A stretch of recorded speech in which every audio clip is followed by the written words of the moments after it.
Hey there, you're watching Dirt Bike Channel. I'm your host, Kyle Brotherson, and I have James Prendiville. It's James Prendiville, right? You got it right this time, yeah. James Prendiville from Scottsdale, Arizona, and we have met in beautiful Page, Arizona. You can see we got Page High School right behind us, right, James? Yep. James, what are we here for? I don't know. You don't know? we're here to hand this bike off. Yeah. That's what's coming up next. Stick around.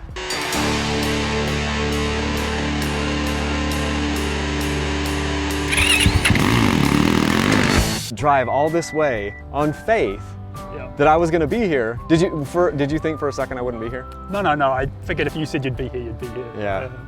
Okay, so here we are in Page, Arizona, and I've got James Prendiville here. He was the winner of the early 2020 DBC Sweepstakes, where we had 3 bikes on the line.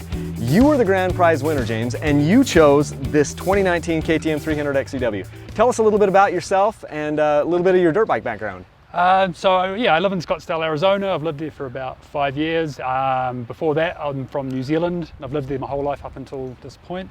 My first dirt bike was an RM80 when I was 9 years old, and I've ridden either dirt bikes or road bikes for the last 25 years or so. I've only owned 1 4-stroke my entire life. Oh, good man. Yeah, good there man. we go. We'll make sure to keep that in the video. Only 1 4-stroke in your entire life. That's good. And it was a YZ250 FX. Oh, okay. And I didn't like it. Oh, you didn't like it? No, I didn't like it. Well, then that made it easy because we had. That's right. What year was it? 2016. Oh, 16. I think I had that same bike. Yeah. I had either a 15 or a 16, and it was good, but it wasn't as good as this. The first couple of rides, I thought I'd made the right decision, and I just couldn't get used to the difference in cornering. I just didn't gel with it, so I let it go. Yeah. Oh, that's awesome. So you've had a number of bikes, and right now you said you've got a KTM 150 that you turned into a 200? I've got a 200 SX, which I converted from a 150 SX, and my daughter has a 150 SX as well. Yeah. So I do all the work on them, I fix them up, I bought them as basket cases. So that's cool. Yeah. That's cool. It was fun because we were giving away 3 bikes, and James had the pick of the litter. And this is 2019, and we put a bunch of hours on this bike. We put over 125 hours on it, but he could have chose this or a Beta with about 15 hours or a Yamaha with about 15 hours, and he went straight to the KTM. And and honestly, I think you made a fantastic decision. You couldn't really make a wrong decision there. That's true. But what was your thinking behind going with this bike that had a little more hours on it besides the other bikes? Well, I mean, I have spare parts and spare sets of wheels and bits and pieces for KTMs already, so it made sense that way.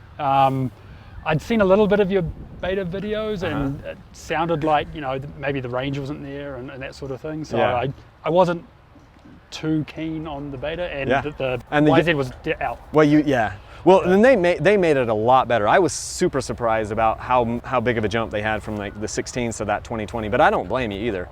So so this is the bike. We were just kind of talking about it beforehand. Yes, I think it's got 126 hours, but we just did a fresh top end on the bike. So new top end, piston. We went with the oversized piston after we bore gauged it. We did a brand new oil pump on the bike. It's got a new pipe. We did a new skid plate, got some new plastics in different places. But yeah, I mean, and then I went back to the stock silencer because I had an FMF Turbine Core 2 on here, and we beat that thing to snot. So I went back to the stock silencer so that you'd have at least, the bike in about as clean a condition as I could get it.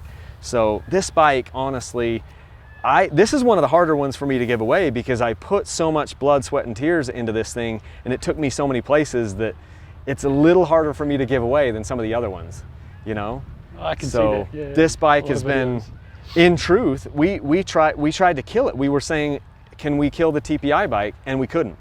Like everything we threw at this thing, and it was funny because we would ride it hard, we'd take it places, but when we'd break something, when I'd break something, boom, I'd just replace it. And it's absolutely astounding to me the abuse these types of bikes can take. And then just riding it from the back of the truck over here, the thing is still tight. We redid our suspension at about, I don't know, maybe 40 hours ago or somewhere in there. So there's a lot of new parts on this bike now, and I think she's ready for another 150 hours easy. Well, I'm planning to keep it and at least see it to 200, hopefully. Yeah. Yeah.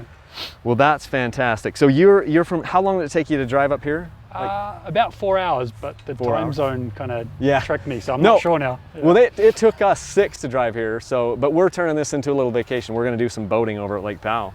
But do you have any questions for me about the bike? Not really. You've answered pretty much everything. I mean, you've sort of gone through what maintenance it needs, what's new and what's being replaced. Yeah. Really, Yeah. just the few things you said that you'd do next, and that's about it, really. Yeah, I would do brakes pretty soon. You might want to flush the rear brake fluid pretty soon. The front brake has new fluid. As far as the oil, I think we've filled this up most of the way, and these bikes can go 4 to 5, maybe even 6 tanks of gas for the amount of oil that you put in the premix. So that's been super slick with those things. What sort of oil have you been running? I just run the Motorex, the Motorex Cross Power 2T in the injector. I just figure why use anything else? This is how they've tuned the bike. So I know other guys have used different oil, but I just use the Motorex Cross Power. And then as far as radiator fluid, we've typically done engine ice in there for our coolant. I've got a clean air filter in here for you. I've got some grips for you. We've got all the paperwork, like the original paperwork and the tool kit and everything in here. I've got the title that I'll show you over there. So that's good. Actually, it might be the MSO. It's one of the two. But I've got all the paperwork. Yeah. I did a bill of sale for you and everything. Perfect. So Cool. it's pretty good. Yeah, So I just can't wait to get it home and ride it. Although all the forests in Arizona have been shut down temporarily. So. Oh, because of the fires, right? Yeah. The fires have been nuts. Yep. We've had in fact, we almost got evacuated out of our house just 2 weeks ago, Karen? It was pretty crazy. So, but yeah, and like I was saying before, I think it's fantastic. We're almost the same weight, and so this bike we custom did this to my liking and to my weight. So I think you're really gonna, you may be a quarter turn or a turn away on your preload on your sag. But cool. That's pretty much the deal. No, it looks fantastic, and I'm really grateful to have won, and it's better than it looked. I was expecting it to be a little more tired, but it's actually looks quite fresh. So considering the 100 hours. Yeah, that's kind of what that's just the way we ride them hard. But then every single ride, I hand wash, hand dry, and it's like, hey, if something's broken, we fix it. You know what I mean? And so that's how I've always been. But so this baby is ready to go for you. But I was just laughing too, because we were saying right up until the point that James got here and saw the bike and saw me out in the middle of this park, he was kind of going on faith. You never quite know. It's like, is he going to be there? And we are here. So anyway, I just wanted to thank you for supporting the sweepstakes. I think the bike is good. All of our winners have been fantastic. You've been very gracious. So cool. Congratulations to you. No, yeah, thank you. Yeah, and yep, I'm super happy. Yeah. Don't know what else to say. But. Very good. Well, we'll just wrap this up. If you want to support Dirt Bike Channel, we are doing another sweepstakes. It will be in October. We're shooting for October 15th, and it'll go through October 15th until December 15th. I don't know all the bikes we're going to be giving away at that time, but stay tuned for that. The details will be over at dirtbikechannel.com at that time. And if you want to support Dirt Bike Channel in another way, you can always use our parts link. So if you go to the upper right-hand corner of my website, dirtbikechannel.com, you will find a links section over there. It allows you to then click on those links and use those links for Motorsport, Amazon, Rocky Mountain ATV, and it's a really great way to support Dirt Bike Channel. I think that's pretty much it. So we're gonna get James all loaded up, and thank you so much. I appreciate it. Thank you. Thank you. Thank you very much.